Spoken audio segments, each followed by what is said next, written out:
السلام علیکم ورحمۃ اللہ وبرکاتہ۔ بسم اللہ الرحمن الرحیم۔ آج ہم انشاءاللہ بات کریں گے سورۃ البقرہ کی آخری آیات کی، اور سورہ بقرہ کی فضیلت دیکھیں گے۔ بسم اللہ الرحمن الرحیم۔ حدیث میں آتا ہے کہ یہ جو سورۃ البقرہ ہے یہ قرآن کی کوہان ہے، یعنی کہ سب سے بلند سورت ہے۔ اس سورت کے ساتھ ایک ایک آیت کے ساتھ 80 فرشتے نازل ہوتے تھے۔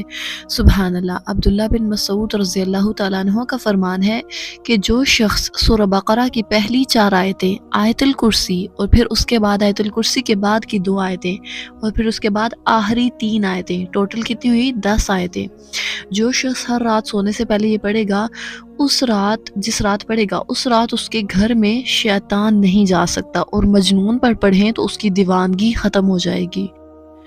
باقی سارے کا سارا قرآن اللہ تعالیٰ نے لوح قرآن میں محفوظ کیا تھا، لیکن یہ جو 2 آیتیں ہیں سورہ بقرہ کی آخری 2 آیات، آمن الرسول بما انزل، یہ 2 آیتیں عرش کے نیچے کے خزانے سے ہیں۔ عرش سب سے اوپر ہے، سب سے بلند جگہ پر، اس کے اوپر اللہ تعالیٰ ہیں، تو کتنی بلندی سے آیات آئی ہیں نا یہ، سبحان اللہ۔ سدرۃ المنتہا 7 آسمان میں ہے۔ یہاں پر جب آپ صلی اللہ علیہ وسلم پہنچے تھے واقعہ معراج پہ، تو وہاں 3 تحفے دیے گئے تھے، نماز، سورہ بقرہ کی آخری آیات، اور تیسرا تحفہ یہ تھا کہ اے نبی، جو انسان توحید پر رخصت ہوگا نا، توحید پر اس دنیا سے جائے گا، اللہ تعالیٰ اس شخص کو بخش دیں گے۔ سبحان اللہ۔ حضرت علی رضی اللہ تعالیٰ عنہ کا خوبصورت قول دیکھیں، وہ فرماتے ہیں کہ میں نہیں جانتا کہ اسلام کے جاننے کے بعد، یعنی کہ کوئی انسان اسلام کو جانتا ہے، اس پر ایمان لاتا ہے، اسلام کے جاننے والوں میں سے کوئی شخص ایسا جو آیت الکرسی اور سورہ بقرہ کی آخری 2 آیات پڑھے بغیر سو جائے، یعنی کہ حسرت کا باعث ہے اگر کوئی شخص اسلام لا چکا ہے، مسلمان ہے، اور وہ سونے سے پہلے سورہ بقرہ کی آخری 2 آیات اور آیت الکرسی نہیں پڑھ کے سوتا۔ تو یہ 2 نور ہیں، سورہ فاتحہ اور سورہ بقرہ کی آخری 2 آیات۔ ٹھیک ہے، آیات کی تفسیر دیکھتے ہیں۔ پہلی آیت ہے اعوذ باللہ من الشیطان الرجیم، آمن الرسول بما انزل الیہ من ربہ والمؤمنون۔ ایمان لائے رسول اور اس پر جو نازل کیا گیا، ایمان لائے رسولوں پر اس پر جو نازل کیا گیا اور ان کے رب کی طرف سے، قرآن اور حدیث میں جو بھی ہمارے پاس وحی ہوتی ہے نا، قرآن کے علاوہ جو حدیث کی وحی ہوتی تھی آپ صلی اللہ علیہ وسلم کو، اس کو کہتے تھے وحی خفی، تو اس پر بھی ایمان لائے، اور جو اللہ تعالیٰ نے ڈائریکٹ قرآن کے ذریعے آپ صلی اللہ علیہ وسلم پر وحی کی، اس پر بھی ایمان لانا۔ تو سب سے پہلے کون ایمان لایا ہے؟ رسول ایمان لائے ہیں، اور اس کے بعد والمؤمنون، اور مومن بھی ایمان لائے ہیں اس پر جو اللہ نے نازل کیا۔ اچھا، تو یہاں پر کیا کہا گیا کہ مومن بھی ایمان لائے ہیں اس پر جو اللہ نے نازل کیا، یعنی کہ اللہ تعالیٰ نے قرآن بھی اللہ تعالیٰ نے ہی نازل کیا ہے، اور وحی میں بھی جو بھی آپ صلی اللہ علیہ وسلم احادیث میں ہمیں بیان فرماتے ہیں وہ بھی اللہ تعالیٰ کی طرف سے ہی وحی کی جاتی تھی۔ تو حدیث کے منکر کہاں گئے؟ پھر ان کا ایمان اس کا مطلب ہے کہ ادھورا ہے۔ اگر کوئی شخص قرآن کو مانتا لیکن حدیث کو نہیں مانتا تو اس کا ایمان ادھورا ہے۔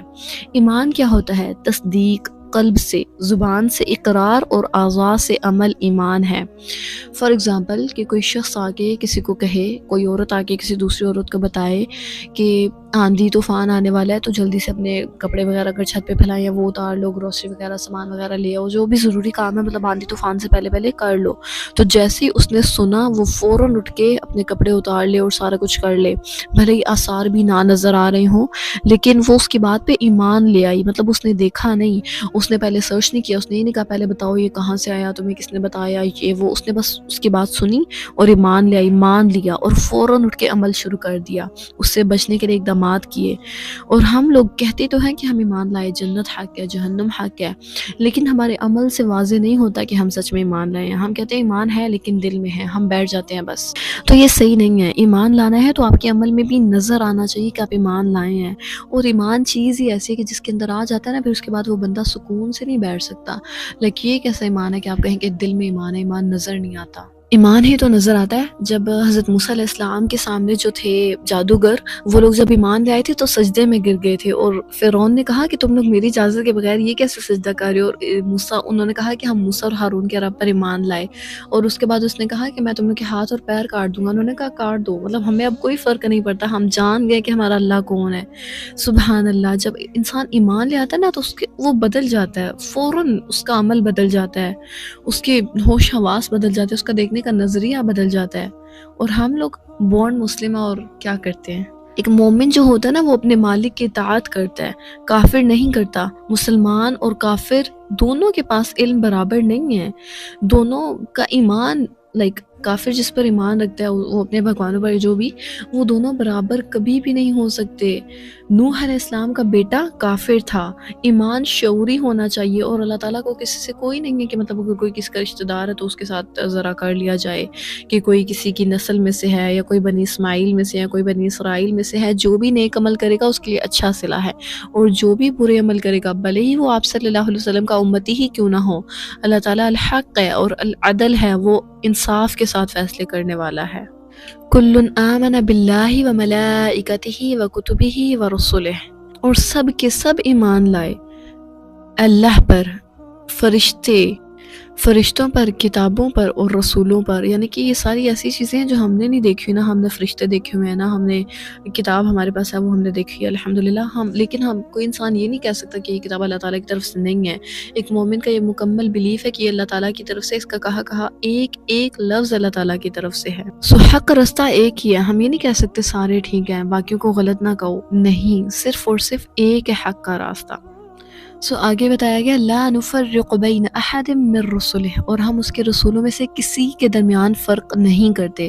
یہاں پر فرق کرنے سے مراد کہ ایمان لانے میں ہم کسی میں بھی فرق نہیں کرتے، کہ مطلب اگر جیسے کچھ یہود و نصارہ ہمارے نبی کو اگر نبی نہیں مانتے، رسول نہیں مانتے، تو ہم یہ نہیں کہہ سکتے کہ ان کے نبی بھی نبی نہیں ہیں۔ اگر وہ اللہ نہ کرے ہمارے نبی کی اگر انسلٹ کرتے ہیں یا ان کے بارے میں کچھ غلط کہتے ہیں، تو ہم نہیں کہتے کہ ہم ان کے رسول کے بارے میں غلط کہیں گے، نہیں، سارے رسول ہمارے لیے برابر ہیں، ہم سب پر ایمان لائے ہیں، ہم ان کی طرح نہیں ہیں، ہم سب کو ماننے والے ہیں۔ اور جو شخص اللہ پر ایمان لائے نا اس کا ریوارڈ دیکھیں، سورۃ الفصلت کی آیت نمبر 30 ہے، بے شک وہ لوگ جو کہتے ہیں ہمارا رب اللہ ہے، پھر ثابت قدم رہتے ہیں، پھر ادھر ادھر نہیں ہوتے، پھر اس چیز پر ثابت قدم رہتے ہیں، ان پر فرشتوں کا نزول ہوتا ہے کہ تم نہ ڈرو، نہ تم غم کرو، اور خوشیاں مناؤ اس جنت کی جس کا تم سے وعدہ کیا جا رہا ہے۔ سبحان اللہ۔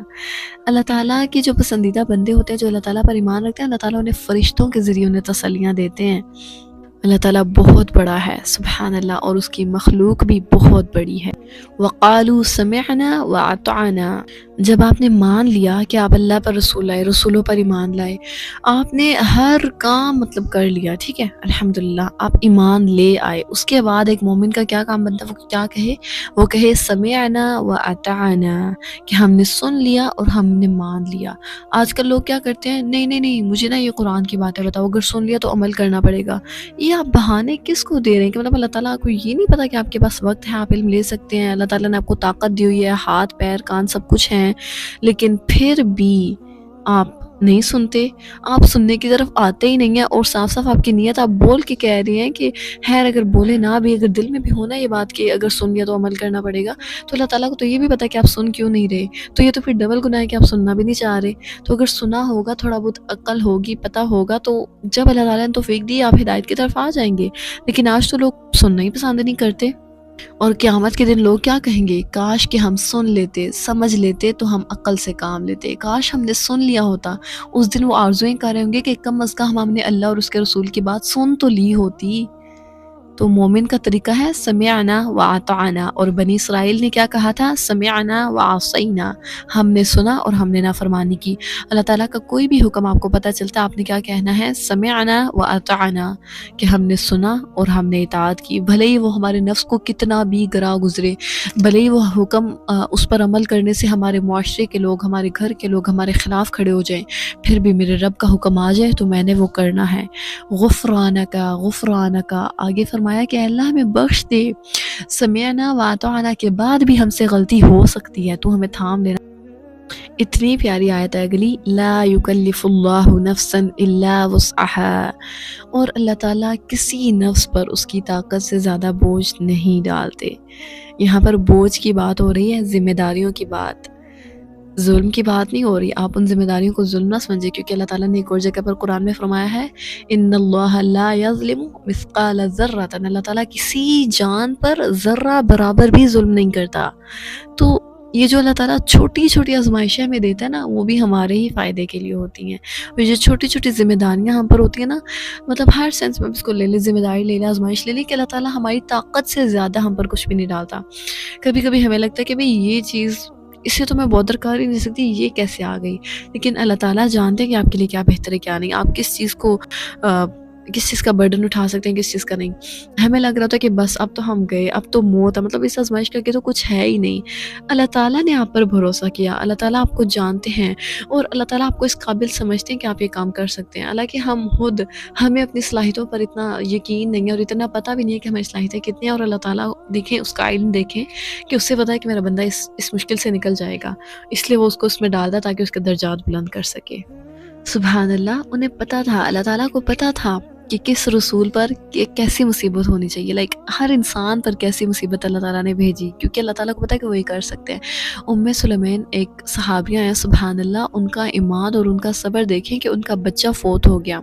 ان کے شوہر باہر کہیں جنگ میں گئے ہوئے تھے، تو ان کا بچہ فوت ہو گیا۔ جب وہ واپس آئے تو انہوں نے اپنے شوہر کو بتایا نہیں کہ آپ کے بچے کی ڈیتھ ہو چکی ہے۔ انہوں نے اپنے شوہر سے رات بھر چھپائے رکھا، انہوں نے اپنے آپ کو پرفیوم کیا ان کے لیے، اور انہوں نے رات گزاری، اور پھر اس کے بعد صبح اٹھ کے بتایا کہ اگر آپ کو کوئی امانت دے تو پھر وہ واپس لینا چاہے تو آپ کیا کریں گے؟ تو انہوں نے کہا کہ میں اس کو واپس دے دوں گا، اس کی چیزیں اس نے واپس لے لی، اس میں کیا ہے، مطلب یہ تو کوئی بری بات نہیں ہے، یا پھر نہ ہی ہم نے اسے وہ چیز واپس کر کے کوئی احسان کیا ہے، دونوں طریقے سے وہ لینے والا بندہ ہی ٹھیک ہے کہ اس کی چیز سے اس نے لے لی۔ تو اس نے کہا کہ ہمارا بیٹا اللہ تعالیٰ کی امانت ہے اور اللہ تعالیٰ نے لے لیا۔ سبحان اللہ، انہوں نے اس طریقے سے اپنے شوہر کو بتایا کہ اللہ تعالیٰ نے ہمارا بیٹا لے لیا ہے۔ عورتیں کتنا روتی ہیں اگر اس کی اولاد کو کچھ بھی ہو جائے تو، اور ان کا صبر دیکھیں۔ اسی طرح ہر لحاظ سے قیامت کے دن حساب بھی اللہ تعالیٰ اتنا ہی لے گا جتنی نعمتیں دی ہیں، جتنا ایک انسان کے بس میں تھا، جتنا وہ کر سکتا تھا۔ فار ایگزامپل آج اگر ایگزام ہو رہا ہے تو بچوں نے ٹیسٹ دیا، ایک بچہ فیل ہوا، ایک بچہ پاس ہوا، تو ٹیچر کی نظر میں تو بس یہی ہے کہ یہ نالائق ہے اس لیے فیل ہوا، یہ لائق ہے یہ پاس ہو گیا، لیکن ٹیچر کو نہیں پتا کہ نالائق بچہ بھی شاید پڑھ سکتا تھا، اس کے گھر میں کسی کی ڈیتھ ہو گئی تھی، اس کا کوئی مسئلہ چل رہا تھا، اس سے ڈپریشن تھا یا کوئی بھی مسئلہ تھا، اس وجہ سے وہ نہیں پڑھ سکا، لیکن اللہ تعالیٰ ہمارے حالات کے مطابق ہم سے سوالات پوچھیں گے، ہماری صلاحیت کے مطابق کہ یہ کام کرنے کی تجھ میں صلاحیت تھی پھر بھی تو نے نہیں کیا، یہ کیوں نہیں کیا تو نے، جس کے لیے ہم قادر ہی نہیں تھی نا، جو ہم نہیں کر سکتے، اگر ہمارے پاس مال ہی نہیں ہے تو ہم نے صدقہ کیوں نہیں کیا، تو ہم سے سوال ہی نہیں ہونا نا، زکوٰۃ نہیں دی، زکوٰۃ تو فرض ہے، صدقہ تو نفلی ہے، تو اس کے لیے تو سوال ہی نہیں ہونا۔ تو اللہ تعالیٰ ایسا نہیں ہے کہ سارے لوگوں کو ایک ہی سٹینڈرڈ میں جج کرے، اللہ تعالیٰ کا انصاف بہت ہی کمال کا ہے۔ لہا ما کسبت وعلیہا ما اکتسبت، اسی کی جان کے لیے ہے جو اس نے کمایا، اور جو اس نے وبال کیا، جو اس نے کوئی برائی کی، وہ بھی اس کی اپنی ہی جان کے لیے۔ اکتسبت کا لفظ برائی کے لیے ہے، اور اکتسبہ زیادہ کوشش کرنی پڑتی ہے، یعنی کہ ایکسٹرا محنت کرنی پڑتی ہے۔ اس سے بتایا گیا کہ نیکی کرنا مشکل ہوتا ہے، لیکن ضمیر کو مارنا پڑتا ہے، اور جو گناہ ہوتا ہے نا وہ آسانی سے ہو جاتا ہے۔ اور اس کے بعد اعمال کا بتانے کے بعد کہ اچھے اعمال کرو تمہیں اس کا صلہ دیا جائے گا، اللہ تعالیٰ نے اتنی پیاری دعا ہمیں سکھا دی، ربنا لا تؤاخذنا ان نسینا او اخطأنا۔ دیکھیں اس رب نے ہمیں دعا مانگنا بھی سکھایا ہے، وہ قبول کرنا چاہتا ہے، اسی لیے تو وہ ہمیں دعائیں مانگنا بھی سکھاتا ہے۔ اگر اس نے قبول ہی نہ کرنی ہوتی تو وہ ہم سے کیوں کہتا ہے کہ تم یہ کہو، تم ایسے مجھ سے دعا مانگو۔ سورت کا اختتام اللہ تعالیٰ نے دعا سے کیا ہے، اے ہمارے رب ہمیں نہ پکڑنا ہماری بھول چوک پر، ہماری بھول چوک تو جانتا ہے لیکن تو پھر بھی ہمیں نہ پکڑنا ہے، اے میرے اللہ تو معاف کر دے ہمیں۔ ربنا ولا تحمل علينا اسرا كما حملته، اسرا شریعت کے سخت احکامات، اے اللہ تو ہم پر ایسا بوجھ نہ ڈالنا جو ہم سے پہلوں پر ڈالا گیا۔ ہم سے پہلوں کے لیے نا احکامات مشکل تھے، جیسے نماز ایک اسپیسیفک جگہ پر ہی پڑھنی ہے، ہمارے لیے پوری زمین کو نماز کی جگہ بنا دیا گیا۔ ہفتے کے دن پورا دن کام نہیں کرنا ہمارے لیے، مطلب ہم نے کر سکتے ہیں، ہم جمعے کے دن میں ہمیں پورا دن، یہ نہیں ہے کہ دنیا کے کوئی بھی کام نہ کرو۔ اسی طرح کپڑوں کی ناپاکی کے حوالے سے انہیں وہ کپڑا کاٹنا پڑتا تھا، اور ہمیں بس دھو دیتے تو پاک ہو جاتا ہے۔ تو شریعت ابھی والی آسان ہے الحمدللہ۔ تو پہلے لوگوں پر زیادہ بوجھ تھے نا، تو اللہ تعالیٰ ہم سب پر رحم فرمائے۔ اور ایک حدیث میں آتا ہے کہ جبرائیل علیہ السلام نے آپ صلی اللہ علیہ وسلم سے فرمایا کہ جو آپ یہاں سے دعا مانگیں گے نا، اللہ تعالیٰ نے وہ عطا کر دیا، جو اس آیت میں مانگیں گے نا، جو یہ دعا مانگے گا یہ شخص جو اس آیت میں ہے، تو اللہ تعالیٰ نے اسے وہ عطا کر دیا۔ سبحان اللہ۔ وَاعْفُ عَنَّا وَاغْفِرْ لَنَا وَارْحَمْنَا، اے اللہ تو ہمیں بخش دے، تو ہماری مغفرت فرما دے، تو ہم پر رحم فرما۔ سبحان اللہ، کتنی پیاری دعا، اور ہم کا سگار ہے کہ صرف اپنے لیے نہیں دعا مانگ رہے، ہم اپنے تمام مومن بھائیوں کے لیے مانگ رہے ہیں۔ اے اللہ، تو مجھے اس دن کی شرمندگی سے بچانا، ڈھانپ دینا میرے گناہوں کو، معاف کر دینا، مجھے جنت میں جگہ دے دینا۔ اور آگے میرا فیورٹ ورڈ ہے انت مولانا، انت مولانا۔ اے اللہ، تو ہی تو ہمارا مولا ہے، اگر تو نے ہمارا ساتھ نہ دیا تو ہم کہاں جائیں گے اللہ تعالیٰ؟ میرا مولا تو ہی ہے۔ جیسے کسی کا کوئی صرف ایک دوست ہو نا، باقی پوری دنیا اس کے خلاف ہو، تو وہ اس سے کہتا ہے کہ میں تمہارے علاوہ کدھر جاؤں گا، تم ہی تو ہو میرے ساتھی۔